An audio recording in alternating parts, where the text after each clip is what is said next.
Initially, it's because people think some things are sweeps. You don't really know. Well, sometimes you do when it's like so extreme. But oftentimes it's really important to check in with folks. Don't be going to the cops and being like, oh, and then prop Q, and because that doesn't go over well. You mentioned probably they're not going to be happy with you and not going to be really interactive. But if you assess the situation and then slowly, you know, when you find it kind of an in, to talk to folks and be like, is this a sweep or is this like a routine cleaning? Because they're very different. They can look similar, because even when there's an encampment resolution and they have outreach workers, it still looks horrible and it's still traumatic, but it's different. So we're encouraging people to check in with folks and be like, is this a sweep? And then the next one, to introduce yourself and identify as being part of Sweeps Watch. And we've been explaining, we've been on outreach and asking people, because everything we do, we talk to folks and we're like, is this something that people want? And people are really stoked about it. They're just really happy that people would even care enough to come out and be of any help that they can. And ask if it's a sweep or a cleaning. Sometimes in the alerts, we'll specify if we need someone to identify if it's a sweep or a cleaning, because we do get a number of calls. It's like, oh, there's a sweep going down right now. And it's like, no, they're just cleaning the street. It's not a sweep. It's very different. So sometimes we'll need to clarify how that is. And then ask how you can help. Sometimes people will, the biggest thing is listening to people. And you know, hearing what's going on and just being present for them. That's like the biggest thing that you can do for a Sweeps Watch. And sometimes if they need help with something, you know, it's a lot of it's common sense. It's just, you know, there's someone that's in a really tough situation. Yeah. What are you looking for when we're there? We think we're seeing something egregious or we don't know what we're seeing. Mm-hmm. What documentation do you want so that it's clear when we come back, or that our notes are something that an attorney can look at and say, oh, we need to find that homeless person. We need to find out what happened. We need to follow up. This is not okay. Or just, this is what I saw, and you have a list of things, so it's like, okay, we can see that they're doing all of these things over and over again, and some of them we should be challenging them on. That's a great segue to the next slide. That's it. Really quick, we're asking our friends on the street if it's a sweep or cleaning, not the SFPD or the DPW. No. No. Not them, because they don't do sweeps. Right. You're just going to tell. Yeah. Yeah. So if it was a sweep, they would still hose down the sidewalk and call it that. Yeah, but if you talk to folks that they're pretty responsive. Like it's a sweep, and if you or they'll say no, they're just cleaning up. It's no big deal, because then they'll be able to just go back. Like people want it clean, and so yeah. I was thinking, I mean, kind of answer my question, but it got confusing for me for a while when people were asked to move their stuff, and it was called a cleaning or routine cleanup. Yeah. So that's definitely not a sweep in that sense, right? I mean, even if they have to move their stuff off the sidewalk or into another. No, because it's not. It's like there's certain areas where they go through once or twice a week where it's routine, where it's different. Like Cesar Chavez is a little different. They're routine cleaning, now what they're doing is they're putting up barricades everywhere. So invest in barricades, because they're just like going off. Yeah, exactly. So yeah. One more quick question. For those that are encampment residents, is that the same terminology and lingo that they use as like sweep and cleaning? Yeah. Yep. So listen. It is a very, it's a very traumatic thing. There's so many times that I've been there, just someone's just in tears, and it's and just being present. Sometimes with moving some belongings, helping folks move. You want to be careful, just basic safety stuff. You want to, safety first. and then ask how you can help. And then if they're okay with it, with documenting, and I just tell people, I say, listen, I said, and I also encourage folks, I said, take pictures of your belongings, because if your belongings are taken, then we have proof that we can give to our lawyers, and when we're doing a claim, we have proof. I said, and then I say, would you like for me to take, a picture of your belongings so that if that happens, and most of the time people are like, yeah, totally.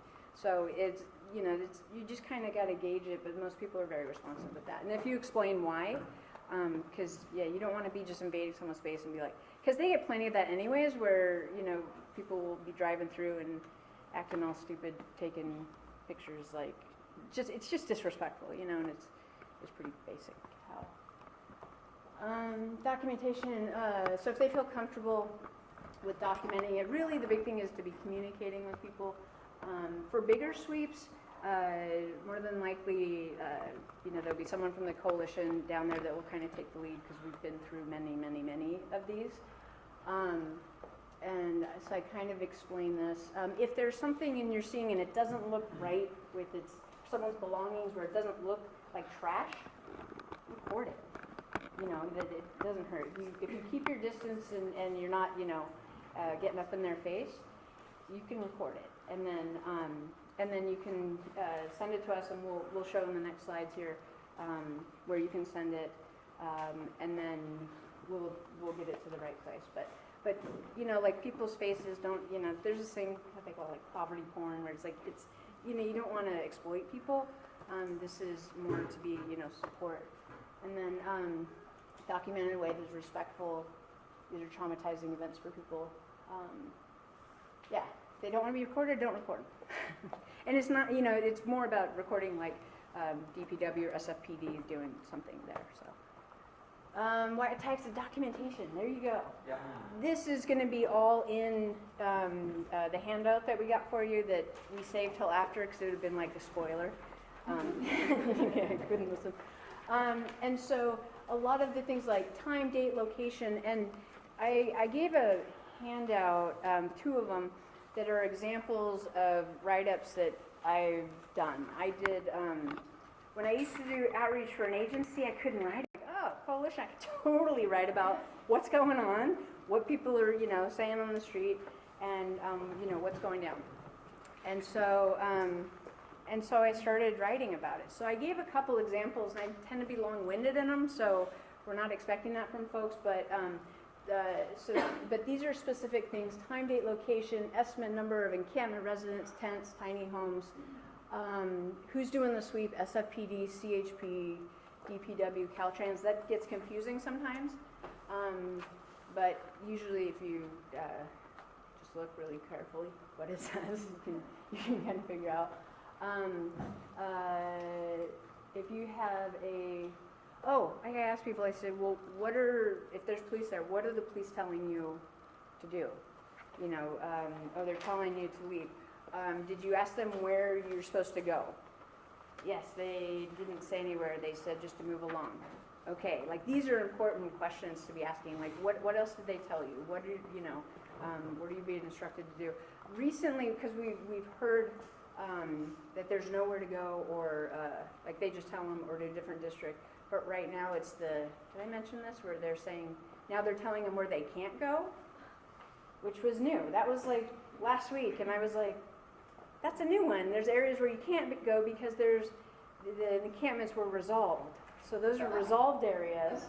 So now the police officers are telling them that they can't go there because it's already been resolved. So, that's off limits. You find out a lot. When you're listening, you find out a lot, even from, the city workers. Recognize that people may be in crisis. Ask if people are, and it seems like a lot of questions, but it'll get a little more kind of natural when you're in there. But ask if have they thrown away any of your belongings? Did they destroy any of it, or like tear up your tent or anything like that? And pretty taken. And I do ask. I said has the hot team been out here? I ask because, you know, it's also to kind of gauge where if folks are being offered services, even though they don't have very many to offer. So, but this is all typed up. Examples. So here in the back of the dump truck, Oh, yeah. that's the story I told earlier, the senior disabled vet. They tossed his walker in there. And as I'm taking this picture, I was like, damn, this is a good picture. But, you know, and I'm like, we'll get him a walker. But this really captures what's going on. You know, this is what's going on. From someone's walker to their medication to their identification. A lot of things, people that are like, this is, you know, one thing I've had from like my childhood. There was someone that their family Bible was thrown away. Like a lot of stuff. People have been getting a lot of stuff taken away. So examples. This is totally going to fall at some point. But examples of pictures and video. It's also good, like from ways back, to just get a picture of like the overall scene. Really try and not get people's faces. If you see something like ridiculous like this, take a picture of it. If you see any harassment going on. Also, and this is just in general, if you're seeing signage in areas that people are being told to vacate, there's certain signs that go up that the city may put up that you've got 24 hours to vacate that are a sign of sweeps. Yeah, don't take pictures of people without their permission. And that's done. Where to send the documentation? So we've got HumanRights at COHSF, and that's in there as well. Send it as soon as possible. One of the reasons we're doing this is, number one, to be a support for folks out there. Another thing is also to be getting this out, like to the media, to social media, getting out there so people are seeing how often this is happening. This is happening on a daily basis these days. Not just in the morning. Usually it's like really early in the morning, but now they're getting hit in the morning, and then in the afternoon when they move somewhere else, they're getting hit again. So it's really messed up. And to report a sweep. Okay, so we're still figuring out Google Voice. It's a little high tech for us, so we were like going, oh, we got the number. No, that's not cool. And then we're like, we'll figure it out and we'll send it out. But we'll do the listserv from the Google groups and update folks on this. This is the number for the coalition to call to let us know.